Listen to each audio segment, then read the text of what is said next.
മുഖ്യമന്ത്രിയെ പുലിമടയിൽ കൊണ്ടുപോയി തല വെക്കരുത് എന്ന് നടൻ സലീം കുമാർ. സംവാദത്തിന് വന്നാൽ സതീശൻ മുഖ്യമന്ത്രിയെ മൂക്കുകൊണ്ട് ഋതിക് റോഷൻ എന്ന് എഴുതിപ്പിക്കുമെന്ന് സലീം കുമാർ പരിഹസിച്ചു. സഖാക്കളുടെ ആക്രമണത്തെ ഭയക്കുന്നയാളല്ല താൻ. സർക്കാരിനെതിരായ വിമർശനം ഇനിയും തുടരുമെന്നും സലീം കുമാർ പറഞ്ഞു. പറവൂരിലെ ഒറ്റ സ്റ്റേജിൽ വരാൻ ആഗ്രഹിച്ച തന്നെ മാന്തി സംസ്ഥാനത്ത് മുഴുവൻ പ്രചാരണത്തിന് ഇറക്കിയെന്നും സലീം കുമാർ പറഞ്ഞു.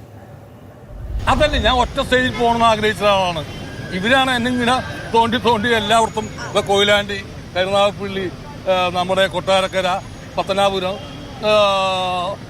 അങ്ങനെ എല്ലാ സ്ഥലങ്ങളിലും ഞാൻ പോയിക്കൊണ്ടിരിക്കുന്നു. എനിക്ക് മുഖ്യമന്ത്രിയോട് ഒന്നേ പറയാനുള്ളൂ, പുലിമടയെ കൊണ്ട് തല വെക്കരുത്, അത്ര പറയാനുള്ളൂ എനിക്ക്. അത് വാങ്ങിക്കട്ടോടെ. പക്ഷെ പണ്ടറിയാലോ ഈ സതീശൻ വെല്ലുവിളിച്ചത് ആരെ? തോമസ് ഐസക്കിനെ ലോട്ടറി സംഭവത്തിൽ, സാന്റിയാഗോ മാർട്ടിന്റെ ലോട്ടറി വിവാദത്തിൽ. അന്ന് പി.ഡി. സതീശൻ അദ്ദേഹത്തെ മൂക്കും കൊണ്ട് ധൃതരാഷ്ട്രം എന്നെഴുതിച്ചു. ഇപ്പൊ ഇനി ഇദ്ദേഹം ചെന്നാൽ മൂക്കും കൊണ്ട് അദ്ദേഹം ഋതിക് റോഷൻ എഴുതിക്കും. ദയവേത് പോകരുത്, നമ്മുടെ മുഖ്യമന്ത്രിയാണ്, പോകരുത് എന്നാണ് എന്റെ അഭ്യർത്ഥന.